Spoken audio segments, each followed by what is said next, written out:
What's up everyone? Coach Tony from Bombeck Strength. Today I'm going to talk about something that's going to surprise a lot of people who know me, and that's reasons why you should sumo deadlift. Now, it's kind of become a running joke, me crapping on sumo deadlifting. I do think that it's probably the inferior deadlift choice when comparing conventional deadlifts to sumo deadlifts for most people.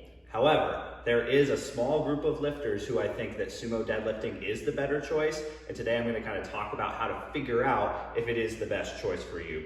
Now, before we do that, let's just talk about the general differences between conventional deadlifting and sumo deadlifting.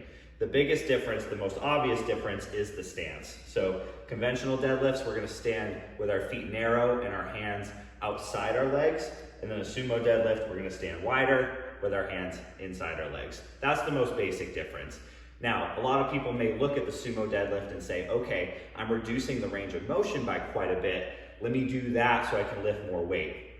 The only problem with that is that a lot of people, number one, can't get the bar moving off the ground with a lot of speed in a sumo deadlift, which makes it very challenging both physically and mentally, because when people are slow off the floor in a sumo deadlift, they tend to give up pretty readily. I've been coaching powerlifting a long time now, and I've heard a lot of lifters tell me, if I can just break the bar off the floor when I deadlift, I'm going to get it.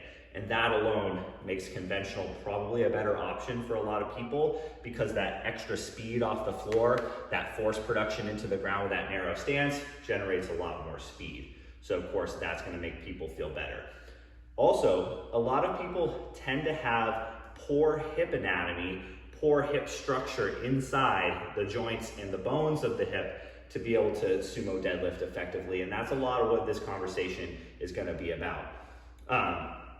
As far as what's actually going on from a muscular standpoint, research shows us that hip extensor demands during the sumo deadlift and during the conventional deadlift are virtually identical. And when I say hip extensor demands, what I mean is the muscles that extend the hip, primarily your glutes and your hamstrings, very, very similar requirements in both the conventional and the sumo deadlift. So you'll hear some people try to talk about the differences between glute function with a wider stance, and the differences are really negligible. So if you're worrying about actually working those muscle groups, probably not too much of a difference between conventional sumo. However, knee extensor demands, the quads, are shown to be a bit higher in the sumo deadlift. So if you're somebody who tends to have very, very strong quads, somebody who thrives with like a front squat or maybe like a narrow stance high bar squat, maybe you'll thrive with sumo deadlifting because there is a little bit more quad involvement. So the other difference, and probably the thing that makes people gravitate towards sumo the most, is how it feels on your lower back. Because of a sumo deadlift, you stand with a wider stance, it brings your hips closer to the bar. When you get down into your starting position, the horizontal distance between my hip joint and the bar is less. All right, because my hips can start higher and my hips are closer to the bar, whereas in a conventional deadlift, I push my hips further away from the bar. That distance between my hip joint and the bar is longer. We call that a moment arm. The moment arm is longer. What that does is that places a little bit more shear stress on your spine.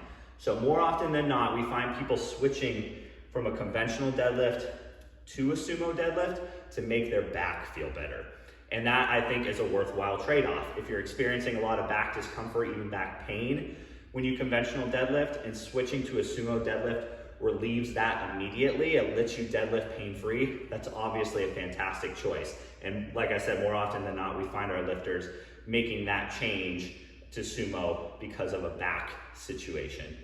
Now, the question then becomes, do I have the hip structure to effectively sumo deadlift? And when I say effectively sumo deadlift, if you're just a recreational lifter who just wants to deadlift comfortably, deadlift pain-free, and you're not worried about setting powerlifting world records, you're not worried about sports performance, anything like that, I don't think there have to be as many prerequisites for it. Just go ahead and do what feels best.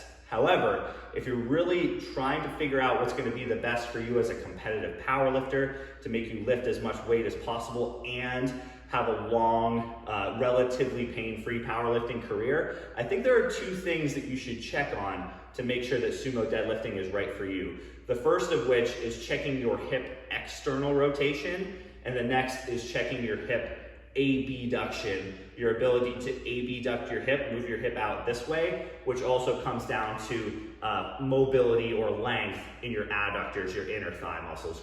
I'm gonna show you 2 quick tests that you can do on your own. Usually I will do these on my lifters if they're thinking about switching to sumo deadlifts, but you can also kind of check on these yourself just to make sure that sumo deadlifting is something that you should be doing based on your own individual hip anatomy. So hip external rotation is your hip rotating out this way. You can think of it like turning your toes out to do a sumo deadlift.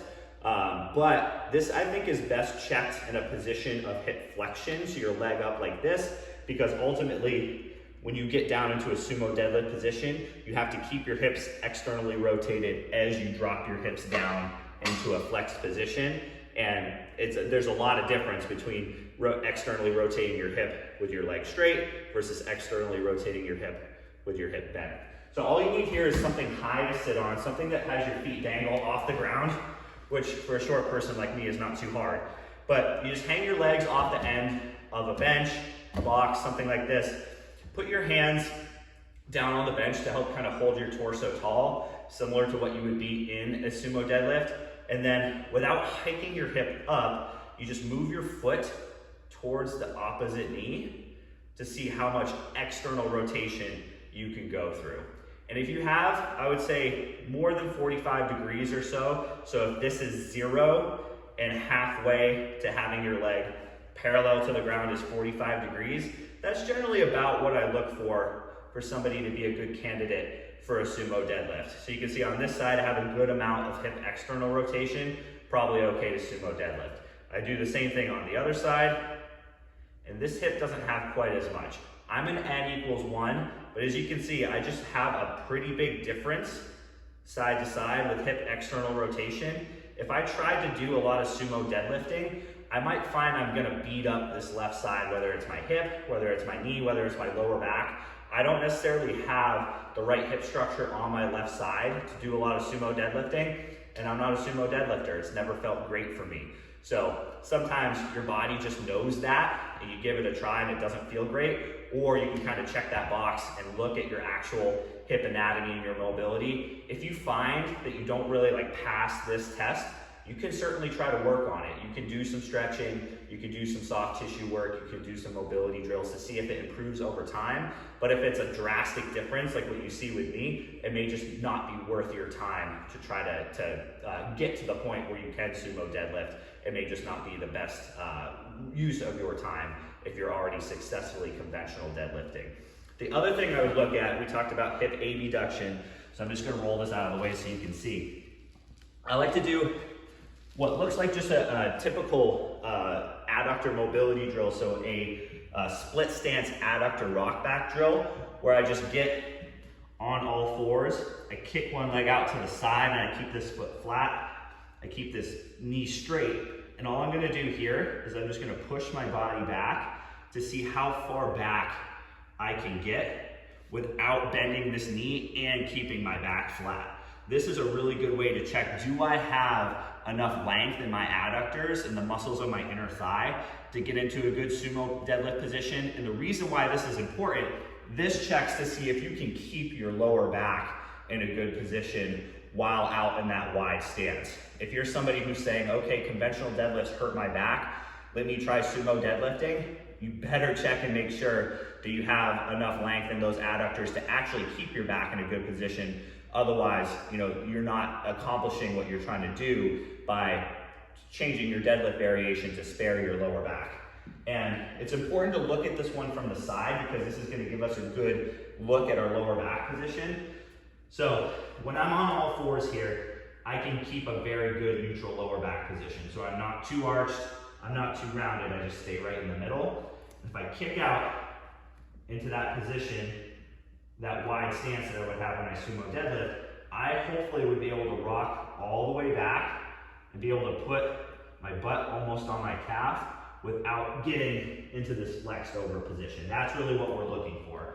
So some of that comes from adductor length, some of that comes from learning to brace. So if I just kind of drop back, yeah, I'm gonna get a lot of change in my lower back position. But if I do this with a good braced core, as if I'm about to do a big lift, if somebody's gonna punch me in the stomach, I kind of stiffen up and I sit back. Gradually, I should be able to get down into that position without a change in my lower back.